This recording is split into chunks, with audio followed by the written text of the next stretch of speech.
Ladies and gentlemen, boys and girls, welcome back to another episode of Musically Mindful, the show where I sit down with some of your favorite musicians, artists, and even some of your friends to discuss mental health within the music space. My name's Mike Renzetti, and I'm stoked to have my guest on this week. He is a good friend of mine that I've known for years, that I've really enjoyed watching grow, and it's been a long time coming to do this recording. He's a touring musician, writer, fellow prideful nerd, currently exploding in the jam scene. And you'll likely recognize him as the bassist and vocalist from the fast-growing, farm-fresh, Connecticut-based quartet Eggy. So please welcome to the show, Mike Goodman. Hey. Round of applause. What? Round of applause. Sincerely, brother, I'm so stoked to have you on. Welcome to the show. And yeah, I'm stoked we finally were able to set this up. Yeah, this is great. It's great to sit down and talk with you, man. Yeah, I'm super, super excited. It's, you know, I always talk about on these episodes how it's interesting when you have like a personal relationship with somebody versus when you don't, but also we're all different and we're all people and the beauty of just like letting a conversation happen. And, obviously we can talk about our own history and stuff like that and, how we got to know each other and what have you. But I'm just really excited to give people a window into you and give you the opportunity to just talk about any and everything you might want to. Love it. Awesome. So we'll just jump right in and I'll ask that when I say mental health, what does that mean to you?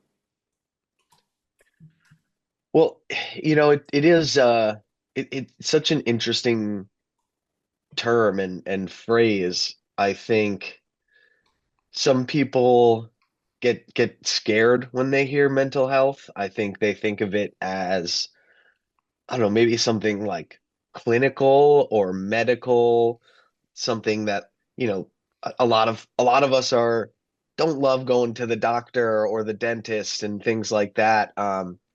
And so you hear mental health and you think it's like maybe part of like this big industry of health and medicine and all that. And I think that it's just important to know that mental health isn't doesn't have to be a scary thing. Um, it's really just, it's about how you're feeling, how you're handling the world around you, and that it's not something to be not that medical anything is something to be ignored, but it's not something to be scared of and brushed off to the side. It's something that we all deal with in a certain way, even if you think you're completely mentally healthy, which you might be, but it's still something that it's something that we all have and something that we all need to be aware of.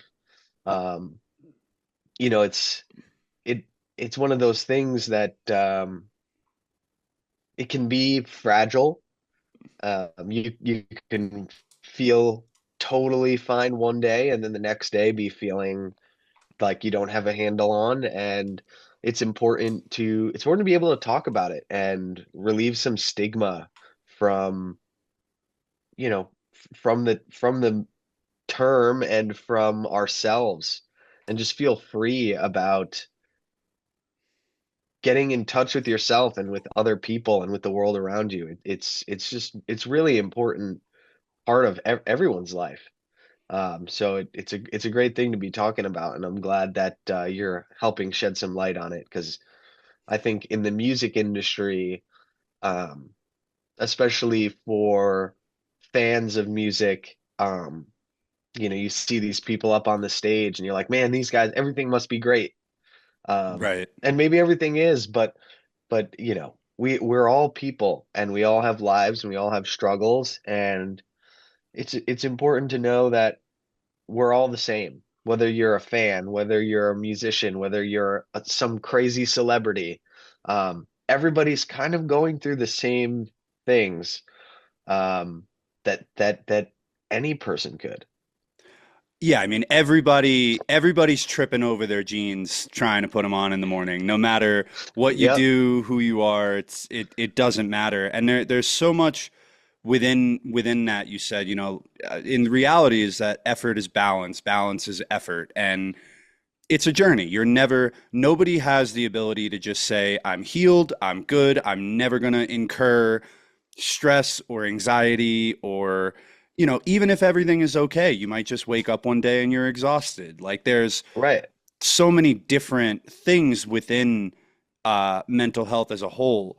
And something that I really like that you said, and thank you for, the whole reason that I wanted to start this project was because I might not work in music, even though with this, I'm sort of trying to kind of find my way into it in a sense.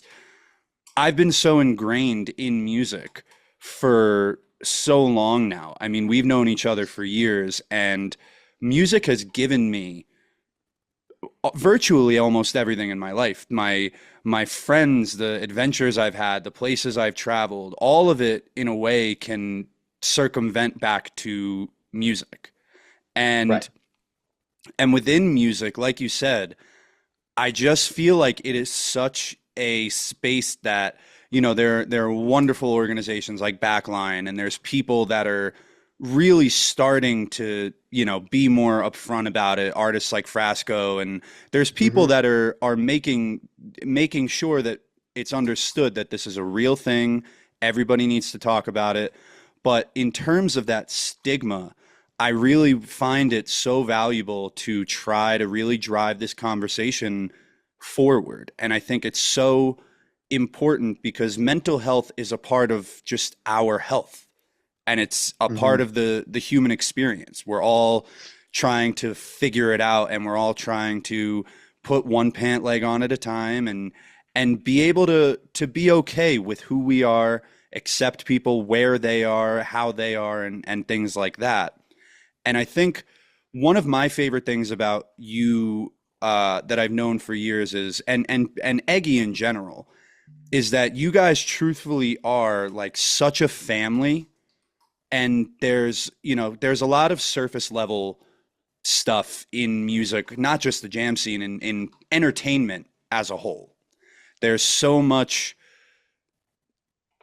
inconsistency and putting on a front and shaping what you want the perception to be. You guys are so truthfully who you are. I mean, you guys, don't get me wrong, you've grown as men, as a band and all of that, but you're the guys that I met all those years ago. Yeah. And going back to like all those years, I'm curious how music became an integral part of your life in whatever way that it did. Yeah. Well, for me, music has always been a huge part of my life for as long as I can remember. My my father was a musician, not a professional musician by any means.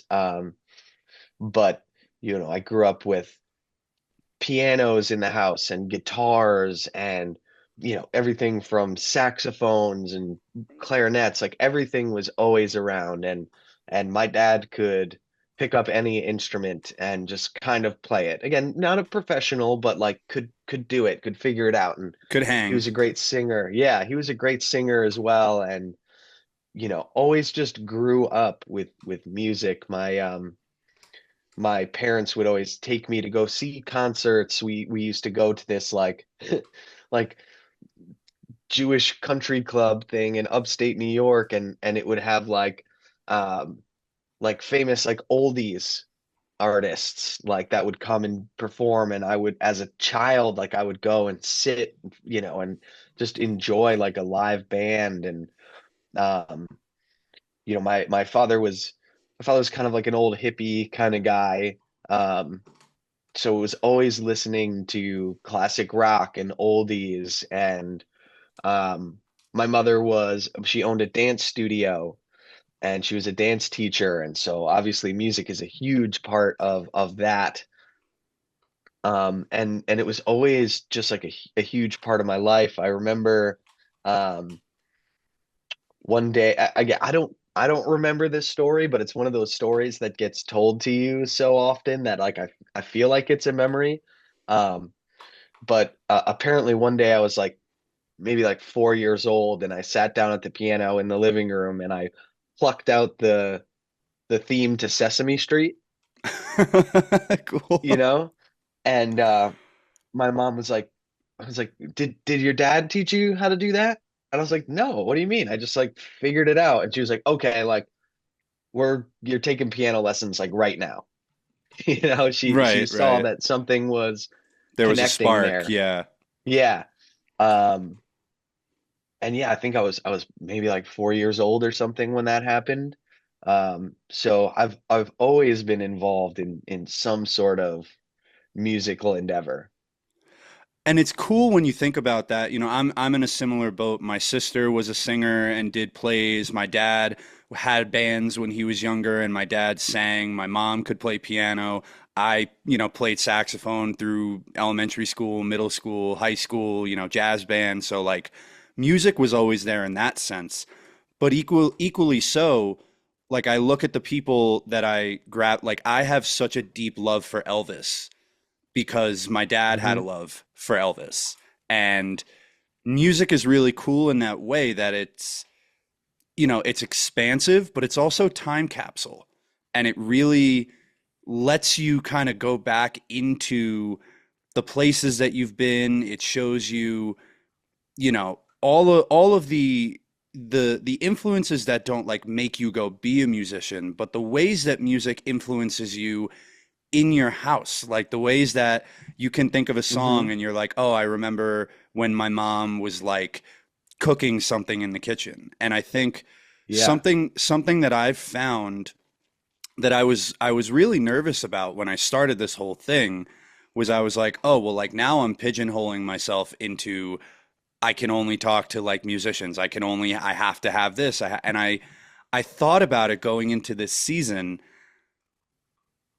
And music is such a central, they say music is the art that feeds.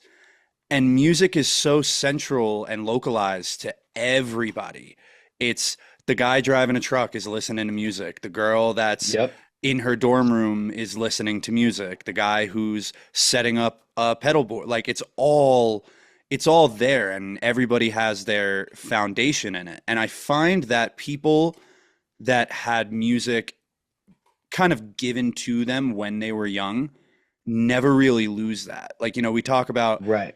people in the world that just turn on like the car radio or people that have never been to see a concert before. And I feel like I and most people like us, like we tend to not even think that that like exists because Right. it's so not regularity in what we encounter on a day to day. But I do find it super interesting that, because I know that you have like a big jazz background and, have Hmm. taken that into the stuff that you do now. But, music becoming so part of your life at a young age, when did it really start to kind of make sense to you in a personal endeavor like, oh, music means something more to me, or music has this kind of effect on me? What was kind of the inception of that path for you?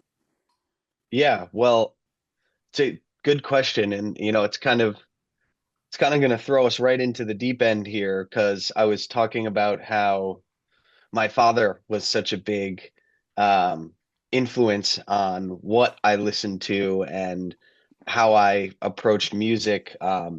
My father passed away when I was like 10. And so, having to deal with that as such a young kid, I found music to always be a form of like release for me and a place where where a lot of the times it was something that always made me happy. And so I could always go to it when I was feeling sad. I could either play or listen to something. But then, as I would growing up, because at 10, you don't really have a grasp on anything. Right, Um, right.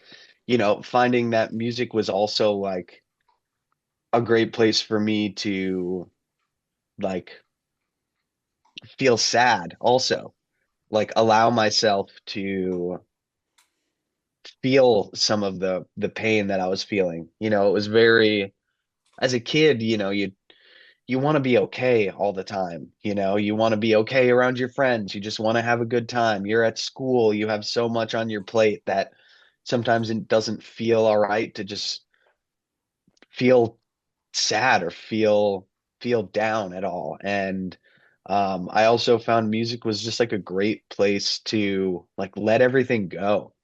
And you break down and cry listening to that song if it makes you feel a certain way.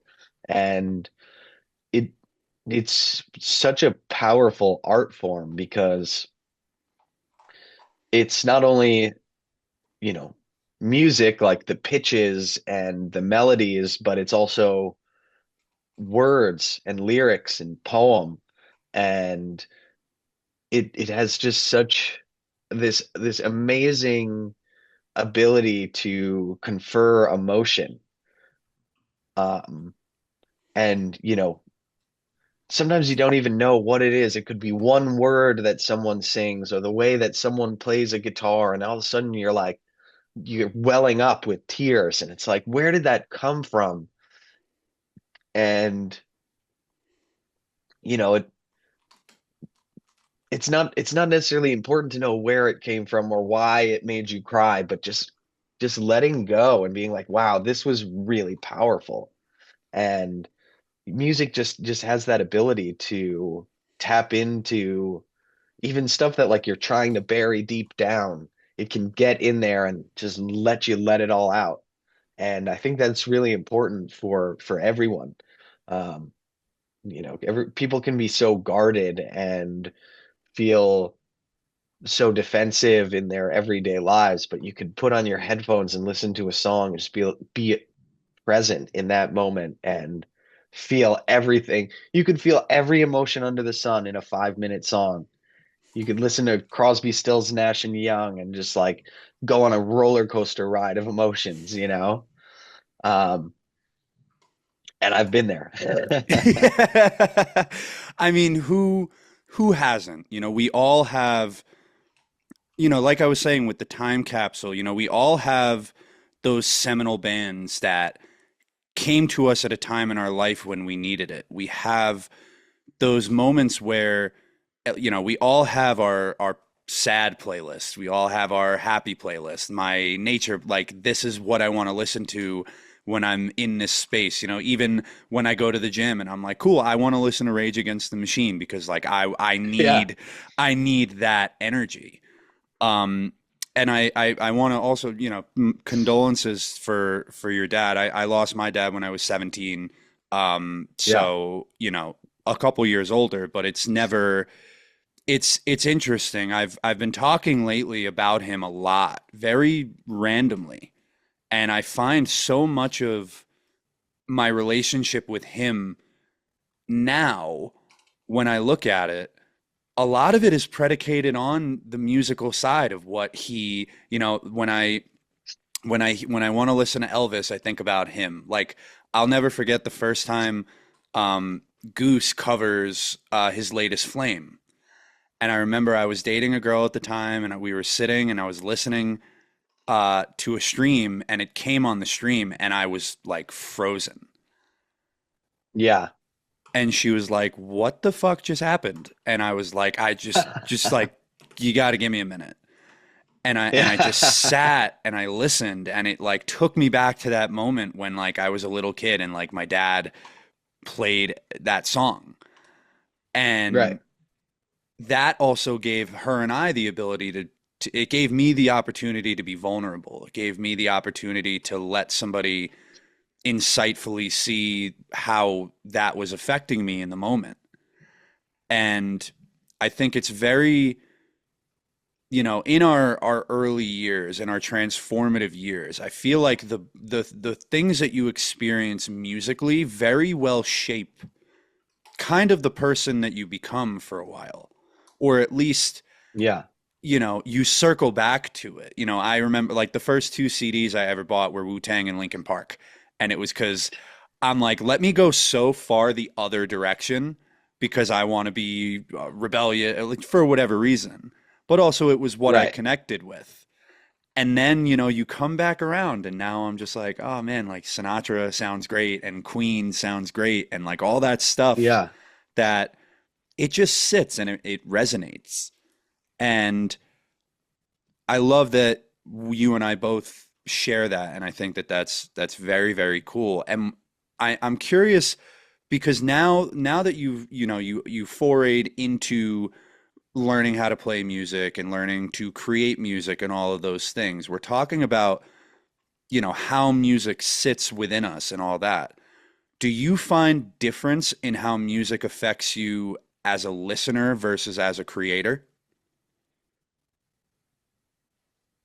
You know, there are times where, especially having like gone through music school and have had like a lot of like formal training, and also, now being a fairly serious performer, um, there are times when I'm listening to music and I'm realizing I'm analyzing it more than I am listening to it. And sometimes it can be a challenge to turn that switch off of that analysis mode. Like, all right, you hear a song, a lot of times you hear a song, you immediately know it's good. You be like, or not even good, rather like you immediately know you like this song. And for someone like me, it can be hard. I'm immediately like, why is this good? Why do I like this? Mm, And it can take some effort to just be like, oh, wait a second, can I just appreciate that I like this and that it's something that I think is good, and absorb this in a more holistic way rather than an analytical way. Um, I mean, sometimes it takes, if it's a new song, something that I'm just hearing for the first time, sometimes it can take a couple listens of something till I can finally just like sit back and take the bird's eye view of it all and be like, oh, this is just good because it's good, not because of the chord changes or whatever my analytical mind is doing. Um, but it's important to get there, because most people in the world never listen to music with that analytical part of their brain, and especially as someone who wants to put out music for every that's relatable to everyone, or at least to the most amount of people I can get it to relate to. um it is important to get back to that perspective of just like, well, how does this make you feel? Not why does it make you feel, just like how. And yeah, it can be a struggle sometimes to get to that point.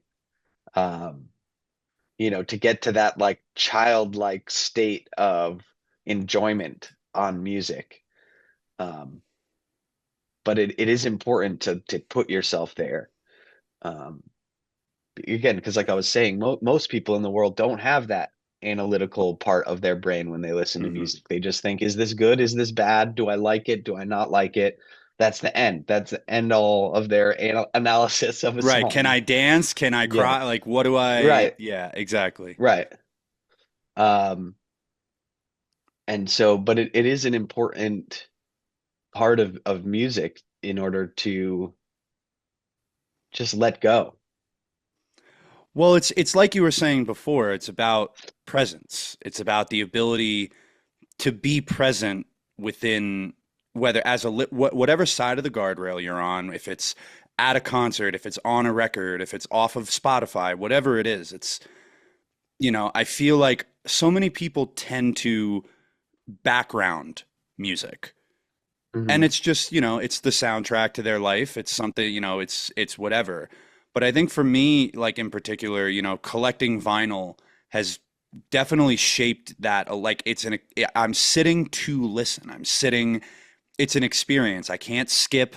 I can't just go to the next thing. I can't pick a specific peak tr solo from 97. Like I'm sitting there for the experience. There's something visceral and tangible, and music can nurture in that way, that when you give yourself to it, it can give to you. And Right. and you're talking about, making music that is relatable. And I said in the beginning how you guys are so relatable. And I found something, an interesting comment that you said in an interview you did on The Rock Show, was in terms of creating and playing, you were like, it's not only about if I'm dropping a bomb or if Jake is soloing, but it's, am I servicing the song in a way that can be timeless? Mm-hmm. And I think that's such a unique perspective, like looking at it like, can it be timeless? Because that's not you selfishly looking at what you can do in the moment. That's you equally having some foresight and like, what can I do to leave a lasting impression on this song, on this moment?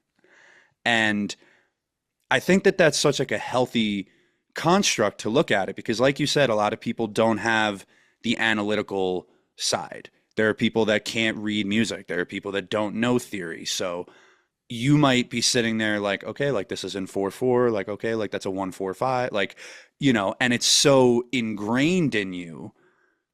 But I think being able to like take the step back, like you said, and get a bird's eye view and just like, oh, like this is a groove, or this is just like, Right. why is my knee bouncing? And I feel like, and maybe, you can correct me if I'm wrong. I feel like maybe that's because that's the way that you look at it. Maybe that's kind of what attracted you to playing bass over anything else, is because it's a feeling. It's physical. You're not just worried about runs and licks and scales. It's like, no, like I can feel this. Right. Yeah, and I mean, bass is such an influential part of any song. It can, you know, it can change the direction of how any song is feeling. It is definitely a very powerful instrument and a very powerful feeling to know like how much influence you could have over a song or a groove or a jam. Um, and I think also, what you said about what I said about about time, things being excuse me, things being timeless. I think that that might also come from having grown up listening to older music. Um, like I was listening to, like, also connecting it to what you said about like listening to vinyl, like, you know, uh, especially after my father passed.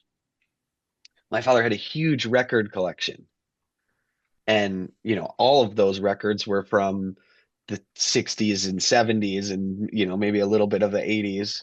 Um, and so like listening to all that stuff, diving through all these old records and still finding stuff that made sense and was still relevant 30, 40 years, 50 years after it was pressed onto that piece of wax. Um, I think, that subconsciously maybe has worked its way into the philosophy of how I make music and how I want our music to be received. It's like, well, it would be so great if you could dust off this record from your dad's record collection in 50, 40 years from now and be like, wow, this song still matters, or it still resonates. Um, and and that, again, that's just maybe my opinion, but also like, having that whole experience of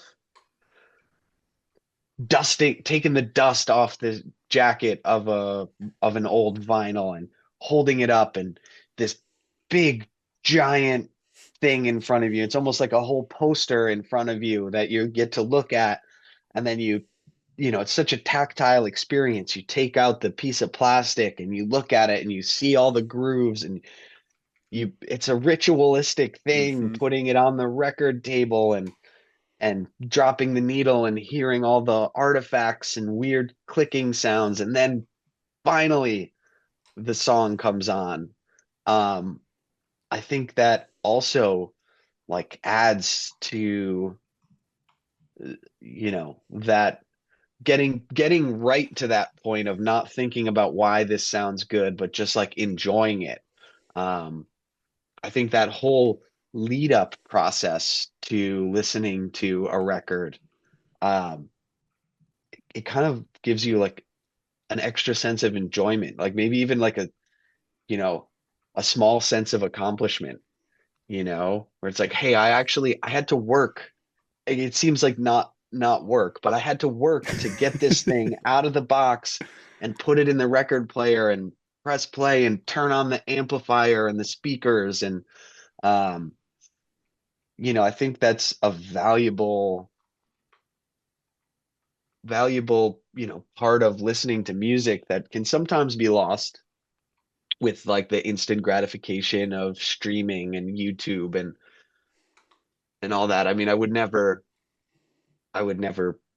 naysay any of that either, because I mean, it was being able to, when if I found something I like, being able to like then go up to my room and put it on my iPod and keep listening to it over and over again was also hugely influential Hmm. to me. But I think that like that combination of the physical tactile experience and also realizing like, man, this record is 40 years old and this song still matters. Um, it definitely added to the way that I perceive music to this day, that timelessness. I respect that so much that like I want to be, you look at, again, back to the record thing. It's like you look on the back of the record, you see like who played on this, who was the bass player, who was the songwriter, who was the producer, like all that stuff is burned in time on this artifact. And it's You so know? cool. It's so cool. And I completely agree. I mean, first and like there's a specific, so I have a first pressing of every Dead album. That was Hmm. like something when I started collecting that I was like, I want like that era. I want to be able to pick up that record. And you know how they always say, like, you think about how many places like a dollar has been, how many hands it's Yeah. changed, cash registers. I think about like putting myself in the space of somebody that in 1977 went and picked up that original copy of Terrapin Station. Yeah. And now when I open it up and I like carefully try not to rip the insert and I put it on, and as soon as the record starts, there's this crackle. There's Yeah. one, it's like a pop. And it like sends it genuinely, it like sends a chill down my spine. And it just makes Yeah. me, you're talking about it's accomplishment. In a way, you're earning it. You Right. know, don't get me wrong, the accessibility of music in the day that we live in, you have everything that's ever been made in your pocket on a brick.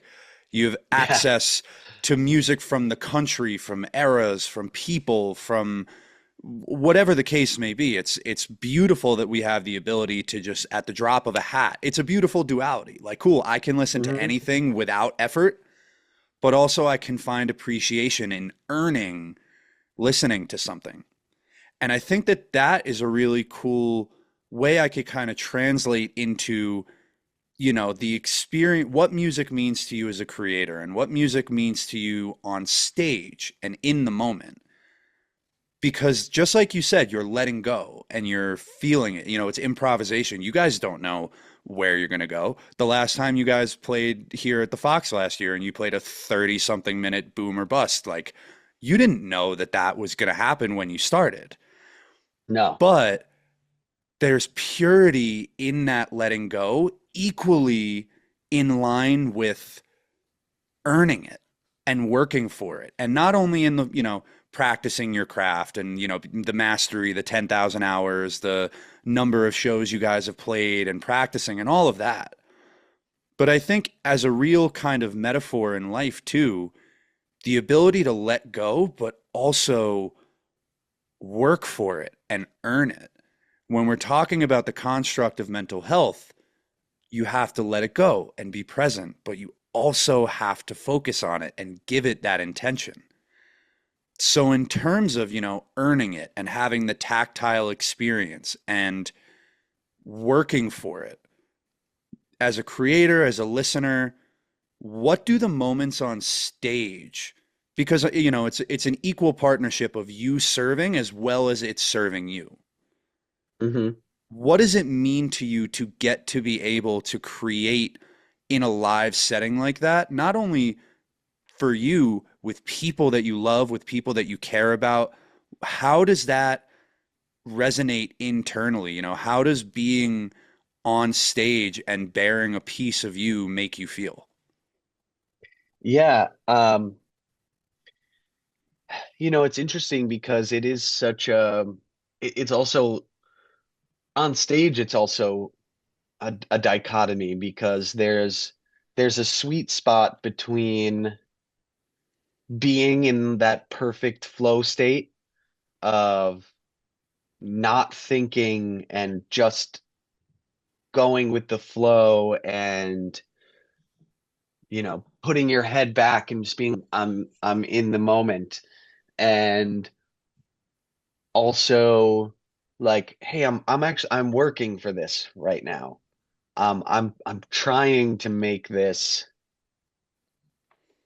you know to be simplistic, I'm trying to make this sound good, you know and it's a hard balance between, hey, I'm working for this, I'm actually working really hard, like maybe so much to the point that, like, I'm sweating and I'm you know digging in, and I'm like, all right, what are we doing, where are we going, and that flow state, and it is a delicate balance. And I think that um over the years, I'm very thankful to be in a band with my best friends and people that I feel really comfortable with, and that we all feel comfortable together, where we can talk about those moments. I mean, sometimes we get off stage and that balance is off. Like, hey, Donnie, you were sounding so great, but like we were trying to move this thing to another place and you were in your flow state, and we were all trying to work at that moment. Or, you know, I was like looking at everybody, like, giving everybody the eyes, like I'm working really hard. And, Jake's in a flow state and he opens his eyes and he sees me staring him down and he's like, whoa, whoa, whoa, whoa, you just pulled me out. And, um, you know, f- finding that balance is really difficult. But again, having this band and having my best friends with me on stage and off stage, and us feeling really comfortable at giving each other constructive criticism after every show, when we need it, that is. And um, it it allows us to like really progress our art form, and to find those discrete balances between that unthinking state and that, like, hey, I'm really working for this here. This is my job. This is like, I'm trying to make something happen. Um, and again, it's very delicate. On you could have it perfect on one night, and you go to the next city and you do it, and the balance is a little off, and we could come off stage being like, what happened? What happened tonight? And it's never that like this was a horrible show. It sounded bad. It was a train wreck. We try not to get into that type of thinking, but like, hey, how come we weren't together on these certain moments? Hmm. And I think we've found, like, over the years, it is finding that balance. Like, hey, oh, I missed some cue because I had my head back and I was super in the zone, or I was like zoned in on the crowd, like watching people dance. And I was like, all right, we're doing this. And someone's maybe trying to get my attention to move forward, and oh, I missed it. And, you know, um, that kind of thing. And I think that's the most important part of the show for us as a band. And as far as like improvising or, you know, I mean, we write a set list every night, but 99.8 times we don't follow what the set list is. So Mhm. we might be going into a different song, or who knows what could happen. We really do try to keep it very free for us on stage, and that being present at all points. And again, that doesn't mean not get catching a flow state. It just means being in the right state of mind at the right moment. Um, and fuck, man, it's really hard. It's really hard. I You bet. know, I mean, it's a we collective fail. flow state. Yeah. Yeah, I would say we fail more than we succeed, but everything um, you know, every night we try to talk about things and try to make things better just a little bit at a time.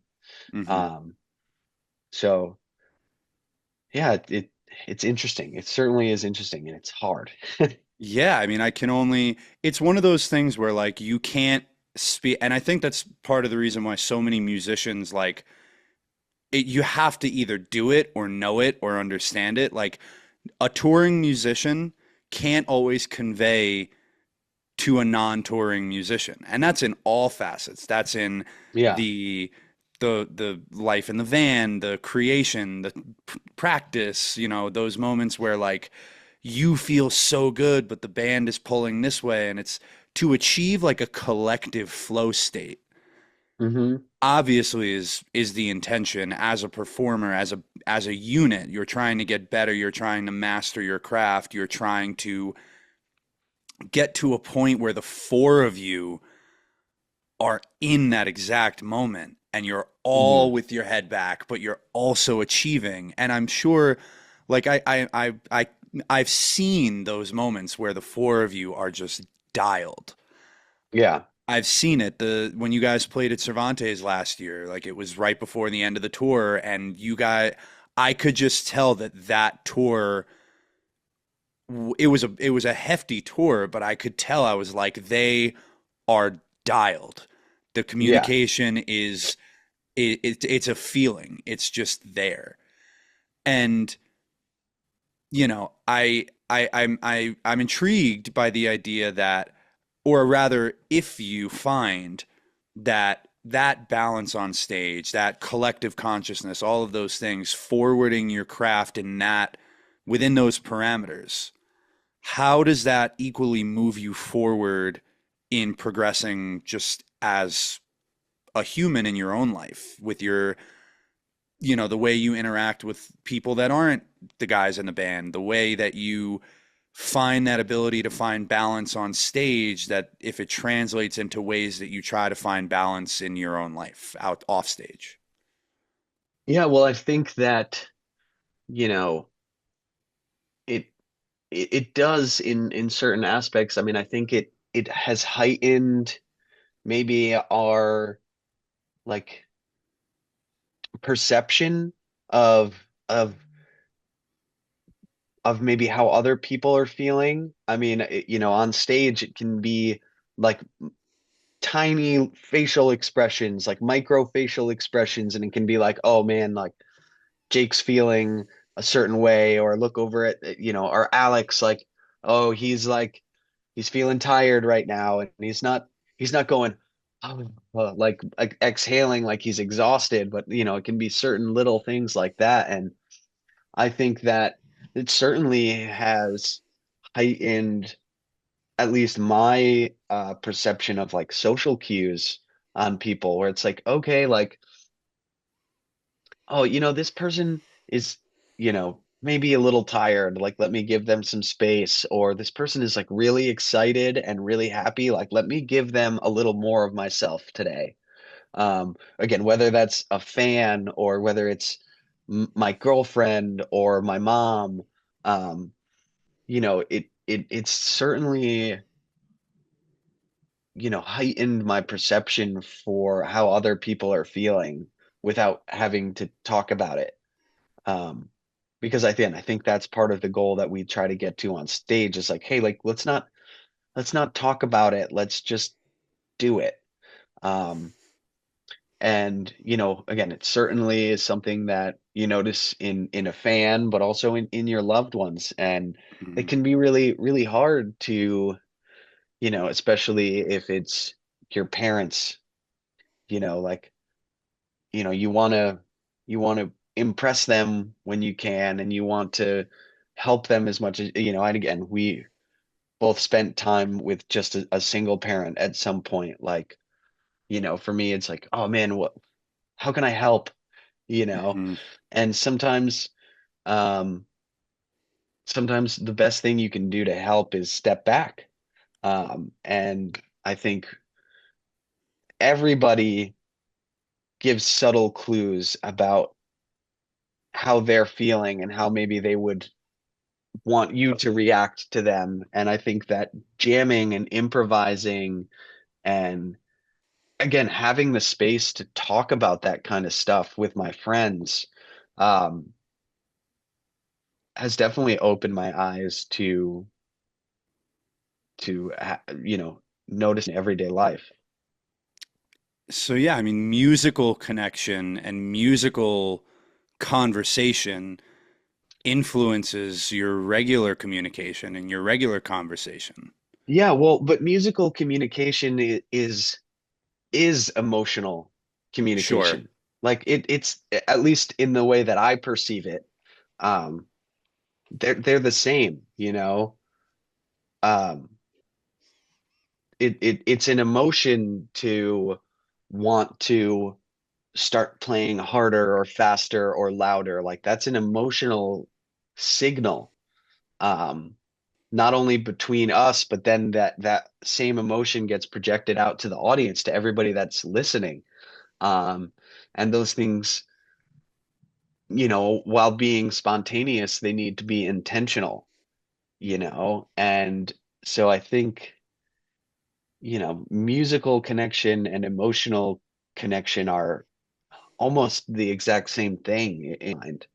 If someone's, if I'm not feeling so great about a show and or how I'm playing, like whether or not I'm playing, I could be playing great, but if I'm feeling that way, like the other guys pick up on that and vice versa. Hmm. And so I think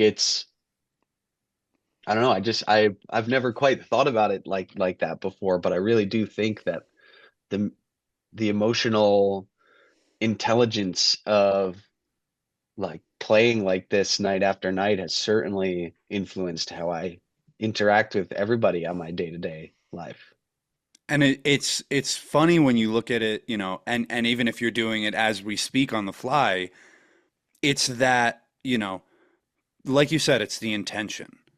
So if your intention is to do that in one format, I think subconsciously it just begins to translate. And when Yeah. you're so embedded, you're a road warrior, you're a touring musician, you're practicing, you guys are writing music, you're playing music. It's such a foundational aspect of what you do.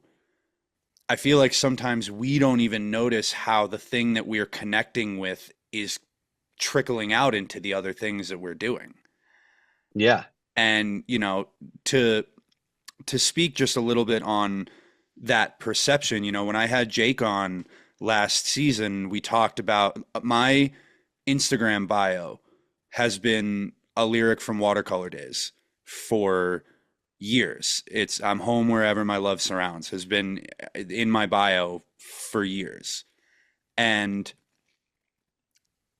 the coolest thing that have always found with you guys, like I said, you're a family, you're real friends and all of that, but it's your the sense of intention is very pure in what you guys create. when you guys want to have fun and be silly, you're fun and silly. When you want to, make Eggy evil, it's a really unique thing because I feel like a lot of times in bands, like one person will like spark something and then everybody will tend to follow. And obviously that happens with you guys as well, but it does to me feel like a lot of the time that intention is kind of ubiquitous among the four of you. Like it feels like it's pretty just kind of there. And I was reading a bit about just the history of Eggy and the name and all that. And there's this really great Hmm. quote that you guys have um, on the post where you guys talked about the band name, and it says, "Eggy is the friend you meet in high school that you connect with so deeply you're not sure how there was a time you two weren't ever friends." Yes. And sure, that's about him, but Yeah. also, I mean, that quote to me is the it's the exact nature of what you guys represent. When I think about Eggy, I think about cool friends, hanging out, energy. Like that's the spirit that the music also gives. And Hmm. I'm always intrigued to see how, and with you guys even more so because you're so close, you're all friends, the touring life. Yeah, it's cool to hang out with your best friends all the time. Yeah, it's cool, but when they become your coworkers, when they become when it reaches that next plateau, how does that affect you? How does being on the road, how does being away from family, your girlfriend, all those things, developing routines? I know very deeply that you guys are able to talk amongst yourselves and now have started to build a crew as well. That's like, which I'm sure has been a whole nother beautiful attributing factor to your guys' progression. Hmm. But yeah, what does the touring life mean to you and how does it affect you mentally? I would, it's certainly, it's certainly an interesting lifestyle. I mean, it can be really, tiresome at certain points. Again, I wish I could say that like we got on each other's nerves more than we do.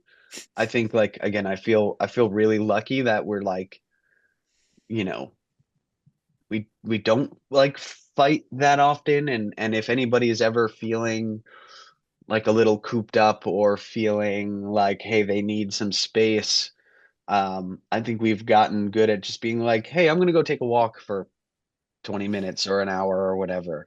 Um, like rather than letting it blow up in any instance. I mean, I think, with mental health or relationships in general, like even taking 5 minutes to just reflect on how you're feeling about something can change how you react to it. And I think that we've learned how to be like that with each other. Like even if say I'm getting on Donnie's nerves for whatever reason and he's feeling tense, if he takes 5 minutes to put on his headphones and listen to a song or a podcast, we can come right back together and everything's fine. Um, but it is we certainly, we've been adding people to our crew, but certainly right now at the level that we're at, we're doing a lot of the work ourselves. We're driving our own van, we're setting up our own gear, we're playing the show, we're breaking our stuff down every night, we're repacking the van and driving again. It's certainly a lot of work, and it's a lot of late nights followed by early mornings. Hmm. And it can certainly be hard to find the perfect balance when you're out there. Um, but, being once you get on stage, like all of that goes away. You could be feeling I could be the most tired I've been in my entire life. I'm five minutes before the set, I could have dozed off on the couch, but then we get up there and go, and it all melts away. Or sometimes you feel sick. Sometimes you get sick out there.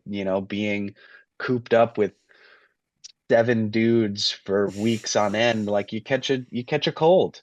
Hmm. And same thing. As soon as you get on stage, like all that kind of it your brain does something when you're up there, whether I don't know if it's adrenaline or what, but it makes you forget about all that stuff for at least a couple hours, you know.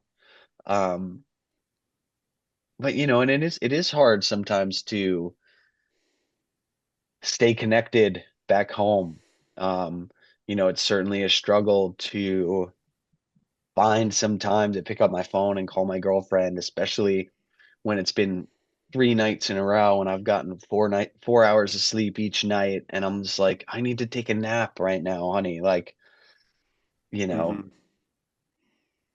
and so I mean, it's certainly a struggle, and I think it's, to be fair, it's a harder struggle for the people back home. Um, you know, I mean, not to belittle it at all, but like I'm having fun out there.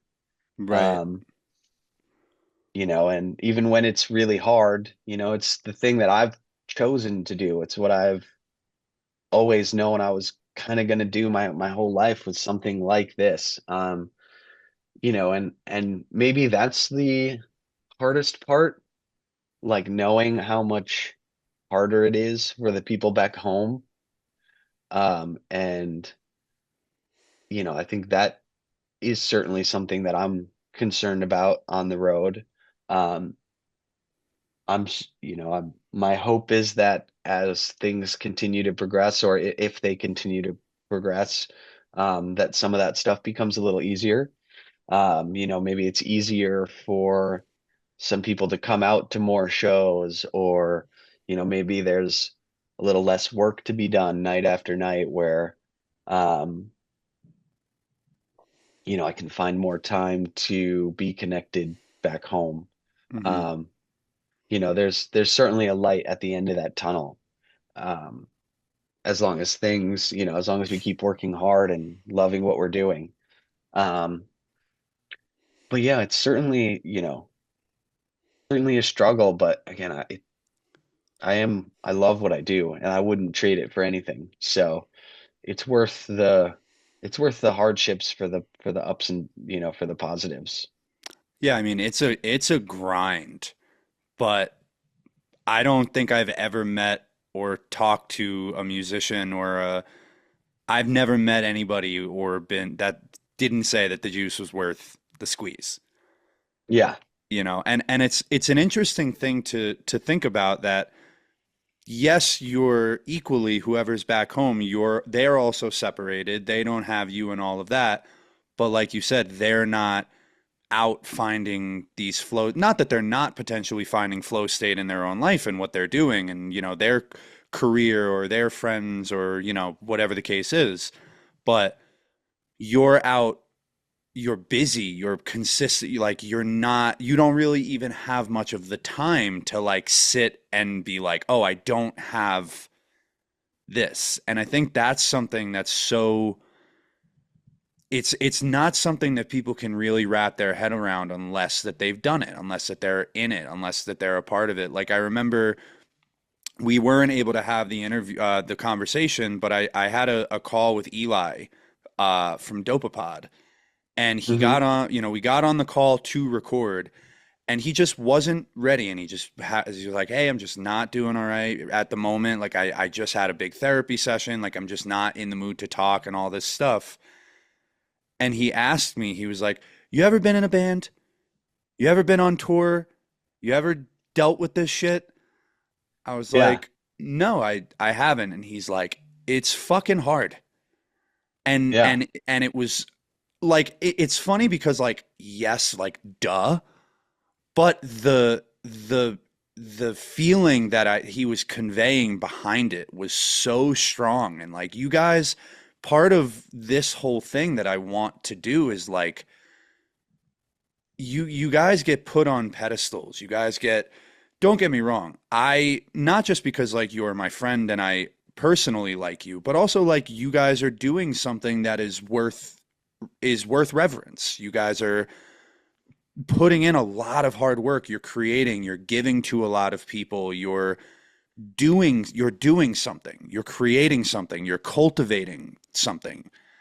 And I think that because of that, a lot of time people will, I don't know, they just tend to, you know, don't get me wrong, you want people to boost you up, but it's also a tricky place, with people, ego comes into play and all of those things. And I think that what I always want everybody to recognize is like is humanizing who you guys are, not just being excited about what you do. Like one of the things I was super excited to chat about here was like you and I are both massive Toriyama nerds. Hmm. And it's the beauty, like we said in the beginning, like this can be mental health is big, it's small, it's serious, it's funny, it's all of those things. And for me, and I'm sure for you, like Dragon Ball is a comfort thing that I can enjoy. It is Right. it is a way, just like with you, listening to your dad's record, it's a release. It's a comfort thing. And I was really interested to actually ask as well if you found influence of creativity from being a fan of whether it be anime, whatever it is. How have you, or do you see any influence of your personal creativity from, just like I am, we're nerds in the best way Yeah. and fucking proud of it? How do you see those kind of creative outlets and things influencing what you're doing musically? Well, I think it's interesting because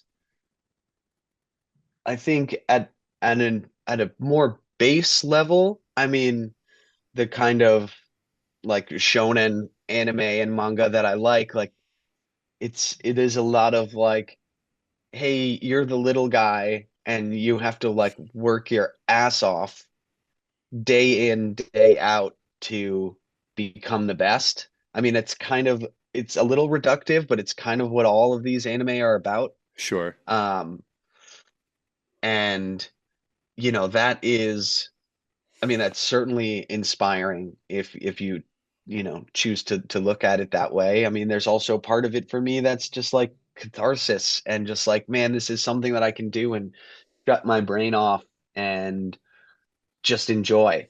I because it's not music, it's not something that I'm like back to what we said at the beginning, like I'm not going in and analyzing like why this is awesome. I'm just like I love watching these dudes like punch each other in the face. Like it's like, like that there's part of that and then I also think that as I've gotten older and more into like how these things get made, I think like a lot of these creators, these mangaka, the artists that draw these things, like I feel a kinship with them. They have so much pressure on them to um, get these things out week after week, and everyone's expecting the next chapter in this comic book to come out on Friday after the last one came out last Friday. And um, one of my favorite anime is Hunter x Hunter, and the creator of that like stopped doing it because he week after week, year after year putting them out, like it was killing him. The pressure of it was he hurt himself and he just like couldn't do it anymore. And um that kind of like rat race nature of that and how I relate that to touring day in, day out, having these shows and having people expect so much of you. I definitely see like a kinship there, like with artistry and expectation, like finding that balance.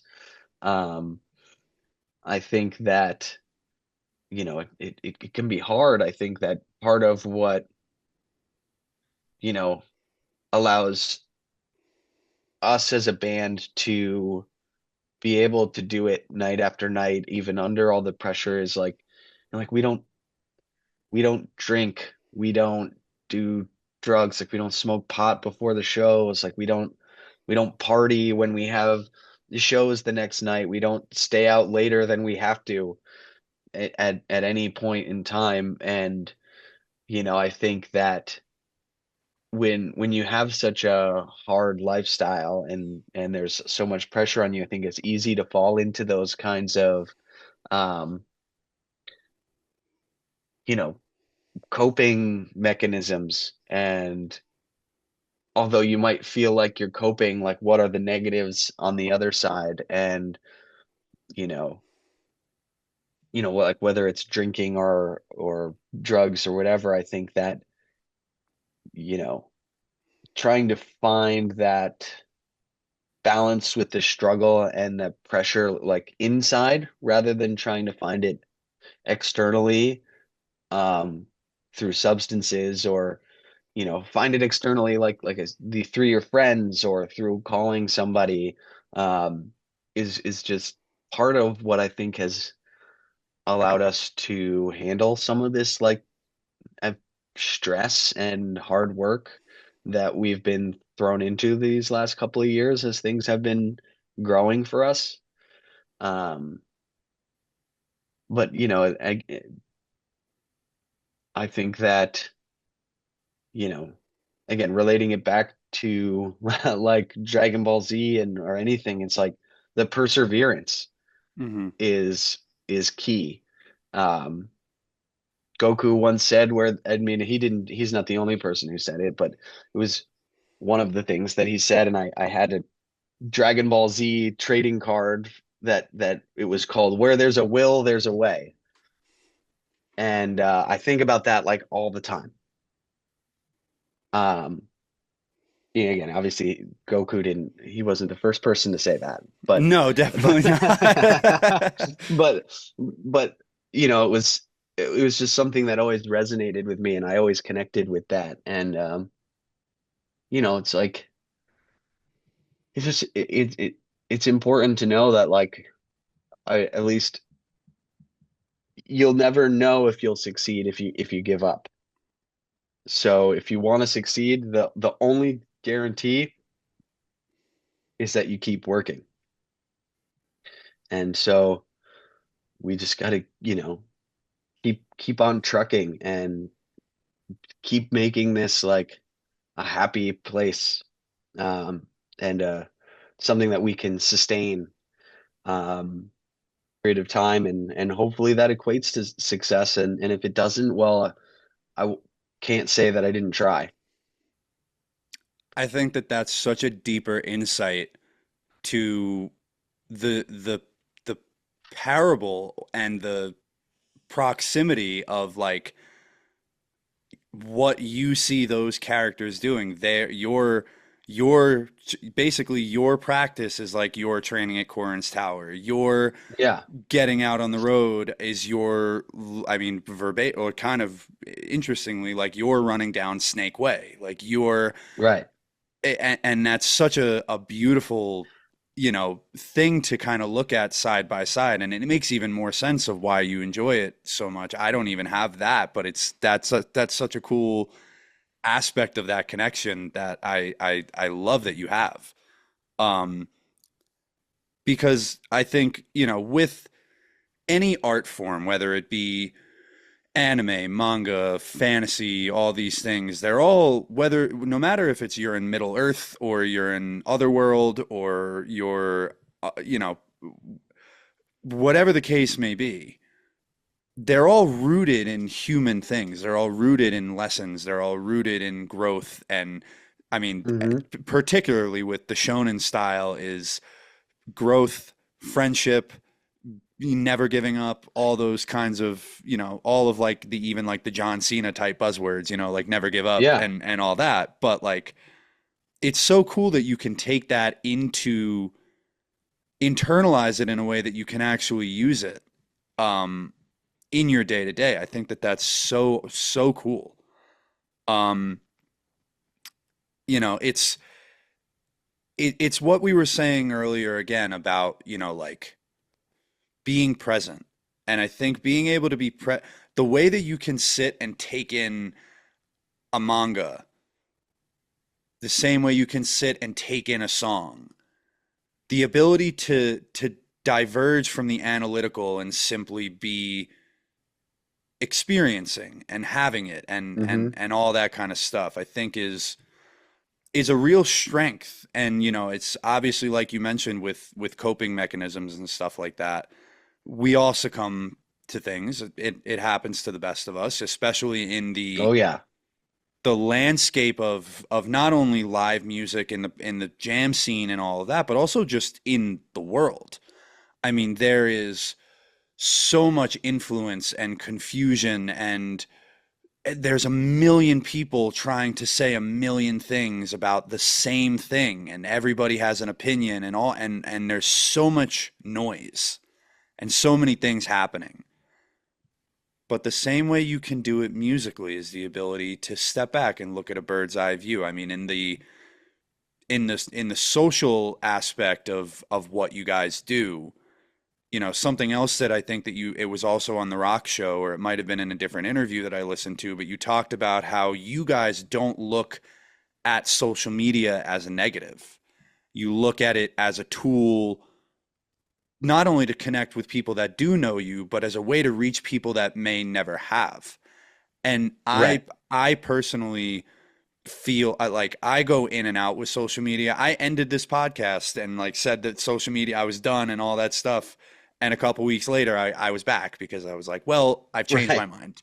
And it's admittedly and hand up, it is the most hypocritical thing about me is my relationship with social media. And I think that it and on the surface it can be toxic and it can be all these things, but I'm so interested into why, and if it's you guys as a band from like the business perspective, that makes total sense.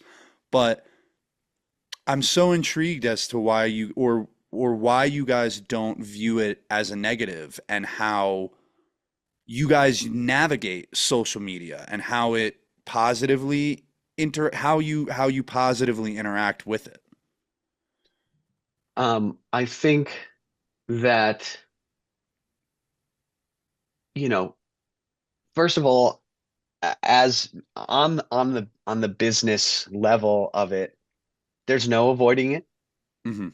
Um, so, it's one of those things like it's important to know how important it is in this day and age and like, you know, reframe how you think about it. Um, that's a nice mental health term. Sure. Reframe how you think about it, but it's true. You could look at it as a burden and as you know, as a detriment to something, or you can try to look at it in all the positive ways.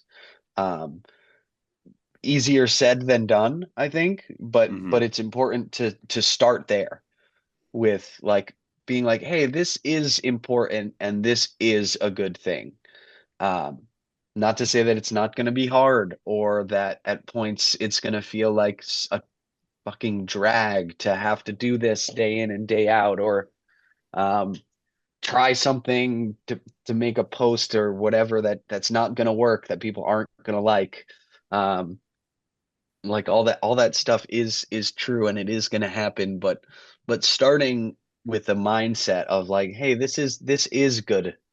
um I think, helps, because if you go into it with already a negative mindset, that's all you're going to get out. You put in negativity, you're going to get out negativity.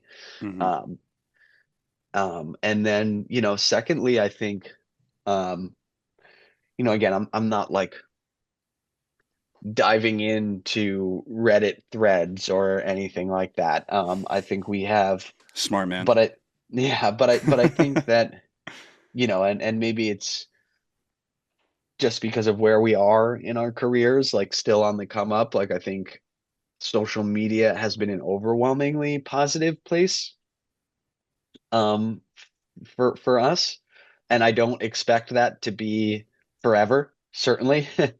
Um, but on times where I have like even just like looked at our own Instagram or YouTube comments, like I do see an overwhelmingly positive response to what we do. Um, and I think that's also helped with like that reframing aspect of why I do this. Certainly it's also like just as good of a reason to like stop reading those things because at some, Sure. not, it's just the way the world works. Nothing is always ever going to be positive all the time.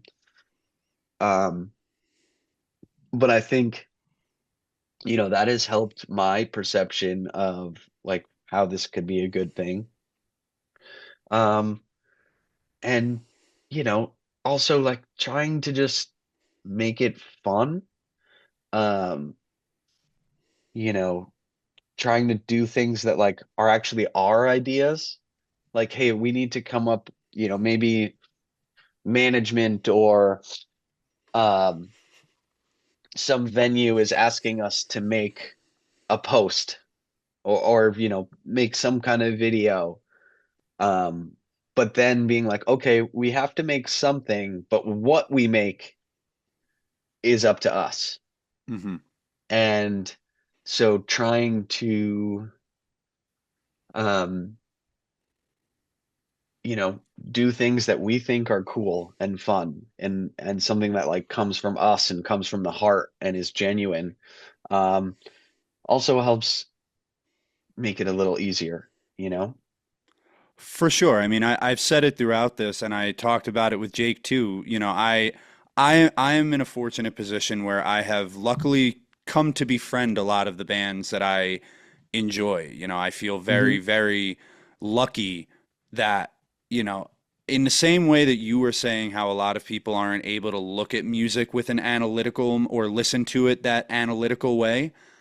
I feel like I have a very unique perspective on this thing that I love because I do get to see the ins and outs. I do get to see this kind of challenging stuff. I do get to go to Martha's Vineyard and have a day where you guys are playing the show and you're opening for Pigeons and it's my birthday, it's my 100th show, and we spend the day in a fucking arcade and we're Yeah. playing the pop shot, and like it was such like a fun day. And when Yeah. I look at things like that and I think about, you were saying you want your music to be timeless, you want to resonate, there is such a genuine nature to the four of you individually, to you guys as a collective, to the music. I mean, like I said, it's been in my bio. It's there is such truth and sincerity to who you guys are and what you guys do. And in a landscape that we're talking about where people aren't willing to necessarily divulge these kind of conversations, where people aren't willing to be aware, or not even willing to, but aren't aware of, what's going on with them, you seem to really have a very you take the time to be to be reflective. You take the time to actually internalize what you're doing and where it comes from, and translate that into the other things in your life. And it has always been my favorite thing about, because everybody has their taste. Everybody's gonna like something. Everybody's gonna hate something. People, even if they like it, they're gonna go online and say that they hate it because they're a keyboard warrior and they feel like it. And everybody has the right to do whatever the fuck they want. Everybody has the Yeah. right to speak their mind, and admittedly, it should be constructive and like just dragging people down and burying people and like there's Yeah. no There's It's no not avoiding it, but right, right. But that said, I mean, the coolest thing that I've gauged through this conversation with you is that there's a real sense of importance to the music. There's a sense of importance, not responsibility, but there's a sense of I'm doing something here. I'm working for something. And I think it's like you said, where there's a will, there's a way. What you put in, you get out. And I think you having the ability to do that is affecting you in a very positive way. And, even I've seen the light bulb kind of flick off a few times of you realizing, like, oh, like this is having an impact on this. right. And I think that's the coolest thing. The whole point of this podcast, like, yes, it's about mental health. Yes, it's about it within the music space and what have you, but music seeps into everything because music itself is nurturing. Music is angry, it's happy, it's silly, it's important, it has a message, it matters. Like years from now, I'll be excited to dust off my Relics Live Eggy record or show, if I ever have a kid, be like, hey, this is Waiting Game. And like blow mine, my copy probably won't get dusty. But that said, the that idea of there's a really cool construct. I'm very into watches, and there was an episode of Hodinkie's Talking Watches with John Mayer where he says something that's really interesting about a particular watch. He says, if we're constantly looking backwards on, oh, like that was the thing, or oh, that was the real like beauty or whatever, there have to be future iterations of us looking at that now. And that's why I found it so interesting that you aren't necessarily, or in that quote, servicing the song in a way that can be timeless. You seem to have a really good balance between being present but also wanting that presence to have an impact on whatever it will mean in the future. hmm It just I think that there's something really incredible about having foresight like that. So I commend you for that. Well, thank you. Um yeah, I think that the more that we have a human experience, the more that we are open to conversations like these, the more that we realize just like I was saying with you just now about how you see the importance in music, I see the importance in this. And the Yeah. ability to blend them together is like the exact textbook what it means to be people. It's what it means to be human. What's interesting to you, just like how we said with opening a record, it's a tactile, it's giving time to the experience. These kind of conversations are doing the same thing. Right now, I'm earning your vulnerability. You're earning my vulnerability. And we're talking about things all under the umbrella of life and experience and what have you. But it's such a beautiful thing to be able to make connection points. And it's such a wonderful thing that music genuinely is such a central thing for all of us. And we talked about, how music is for you as a fan and as a listener. We talked about those moments on stage. We talked about stuff like that. But what I really want to know from you personally is now having unearthed all this stuff, talking about music being timeless. What does it mean to you, not only that Eggy is comfort music for people, not only that Eggy is growing and this thing that you're creating is succeeding and stuff like that. What does it mean to you to have an impact on the format of music? It's interesting. I think that,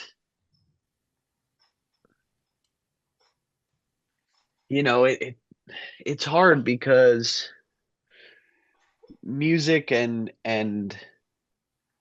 music in particular, but I think probably just about everything is so based on the people and the things that have come before. Um, and people say this in music all the time, like it's all there's only 12 notes and there's only so many combination of those notes. And if you think about it, it's like, man, every combination has probably been done before, and it's probably sounded great or it sounded bad, and you realized it sounded bad. But um I think the most important thing is to, at least for me, to respect everything that's come before, to try to innovate um a little bit at a time. I think that's how the progression of music, how progression of anything works, is like you try to innovate just a little bit at a time. And as much as I have the aspiration to be something that exists forever, I think the most important thing is just to be happy with and excited about what's going on right now. And just have that feeling, that hope, that whatever it is, that little bit of innovation, that little bit of push that we're going to do to make the next album different than the last album, just as an example, like, be really excited about that, the thing that's happening right now. And it's not my, I can try as hard as I might to, you know, make us successful or have us be timeless or whatever it may be. Um, that part's not on me. I'm not responsible for that. Um, as much as I maybe would like to, if I could push a button and push the success button.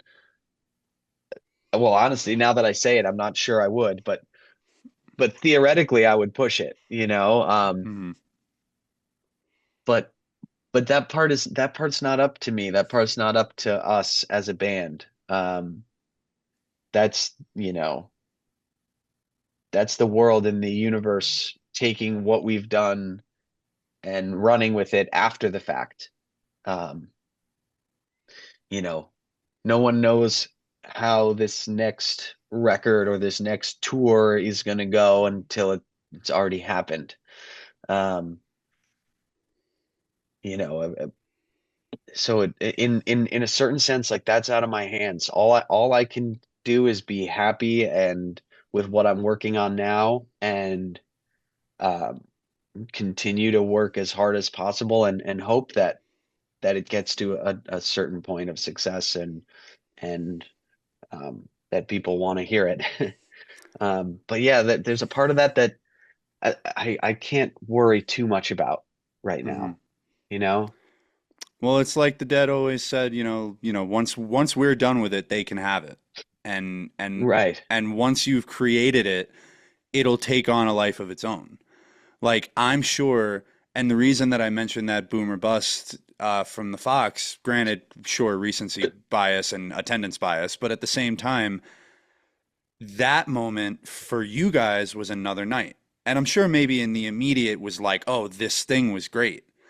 But then you're right on to the next thing. Whereas here I am all this time later and can translate back to that. So there's a beauty in the freedom, or rather the relinquishing of, it's gonna be whatever it's gonna be.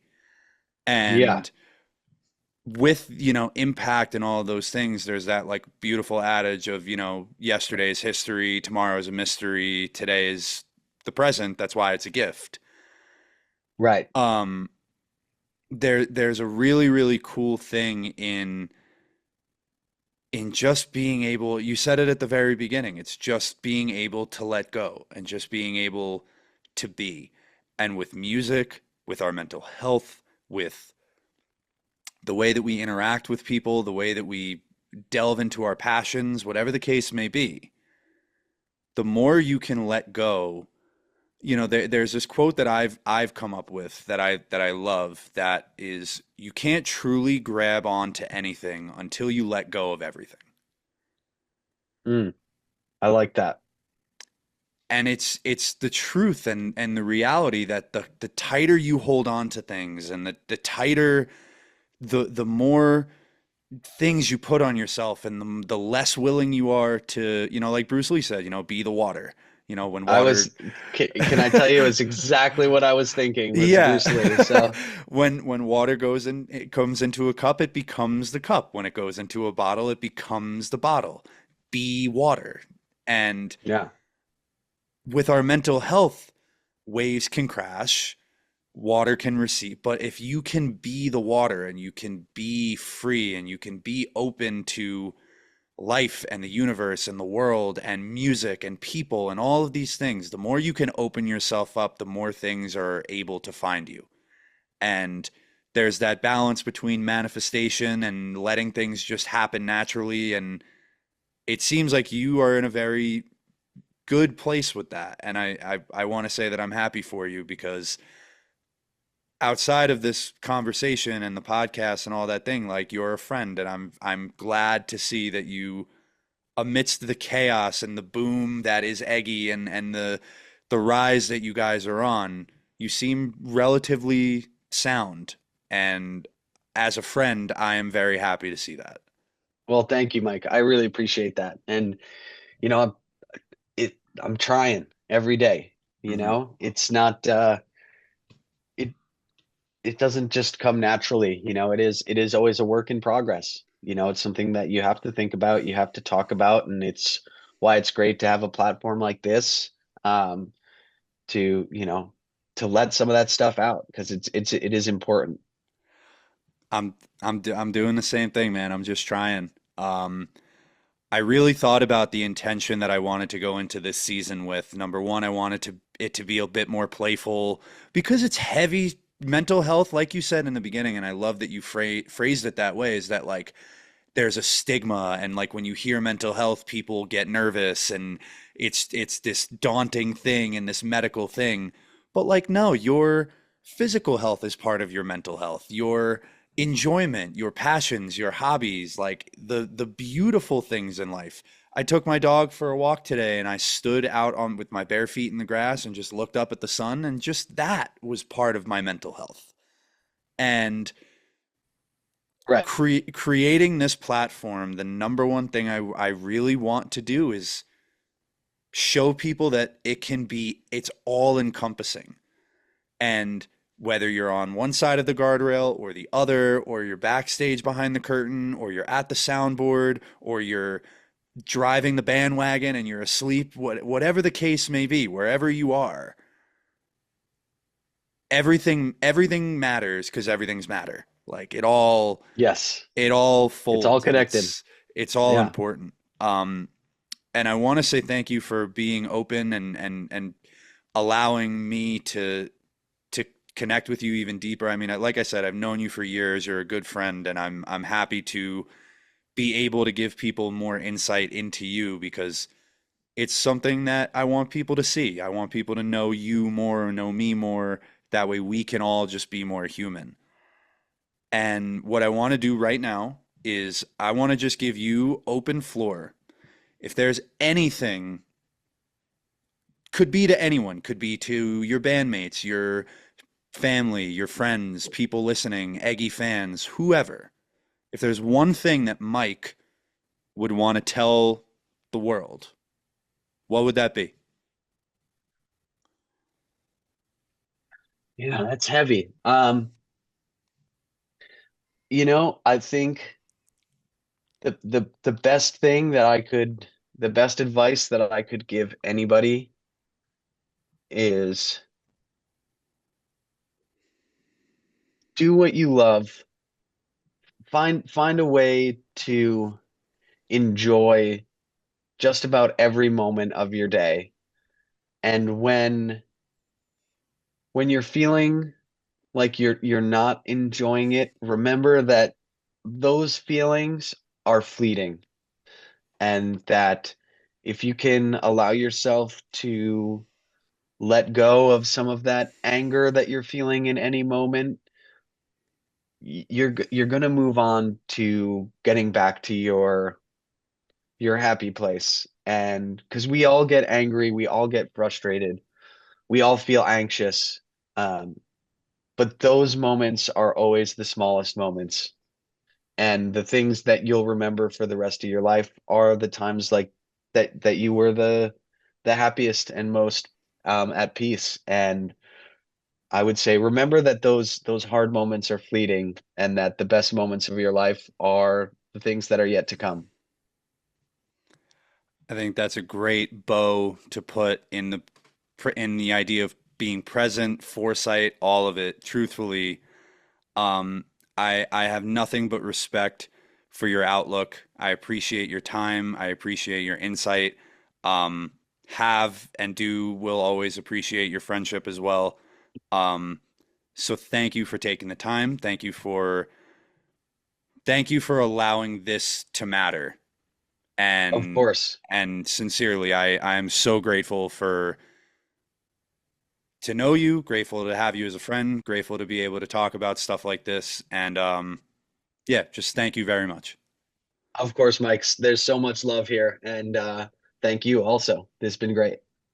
All right. Well, to all the listeners, all the people watching, we always wrap these up the same way. Just want to send a positive message, let you know that we believe in you, we love you. Whatever you're going through is okay. I hope that you're all right, and whatever is going to come is supposed to.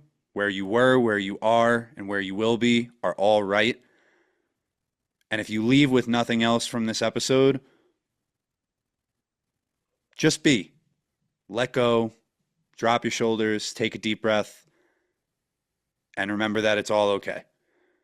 We'll see you guys next week. Thanks for watching. Thanks for listening. And we'll catch you in the next episode. Until then, take care and be well.